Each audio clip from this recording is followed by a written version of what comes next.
Армысыздар, құрметті көрермендер. Бүгінгі ақпараттық сағатымыздың тақырыбы ұмытылмас әндер. Қазақстанның халық әртісі, Қазақстанның еңбек сіңірген өнер қайраткері, композиторы Әсет Бейсеуовқа арналған ақпараттық сағатымызды қостауға рұқсат етіңіздер. Әсет Көпбайұлы Бейсеуов 1938 жылы 10 айдың 13-інде Алматы облысы Жамбыл ауданында Қарғалы ауылында дүниеге келген. Композитор 1941 жылы Қазақстанның халық әртісі атағын алған. Өмірбаянына тоқталатын болсақ, Алматы консерваториясының, қазіргі Қазақ ұлттық консерваториясының Великановтың классы бойынша бітірген. 1961-64 жылдары Текелі қаласының музыка мектебінде мұғалім болған.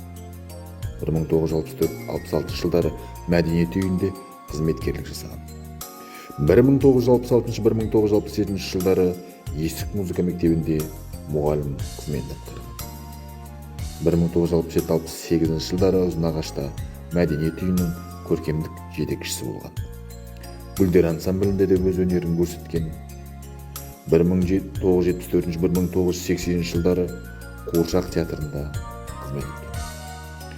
Шығармашылығы: Әсет Бейсеуов қазақ эстрадасының музыкасына, жалпы музыкасының дамуына өте көп үлесін қосқан.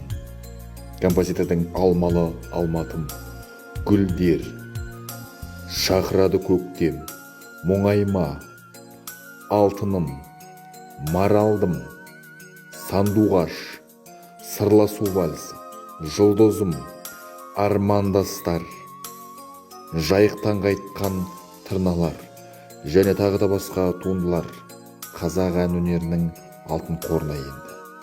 Сондай-ақ Әсет Бейсеуов бірнеше спектакльдерде, Балғабаевтың Қыз жиырмаға келгенде, Тауасаровтың аса құрметті X кинофильмінде, Көртышқан мен Қоян телефильмдерге, Алдар көсе, Жаздың соңғы күні және тағы да басқа осындай көркем фильмдердің музыкасын жазған.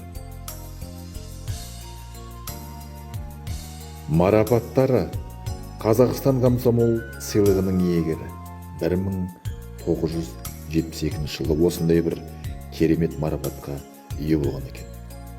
Олай болса, бүгінгі Қазақстанның халық әртісі, Қазақстанның еңбек сіңірген өнер қайраткері, композитор Әсет Бейсеуовқа арналған ақпараттық сағатымызды аяқтауға рұқсат етіңіздер.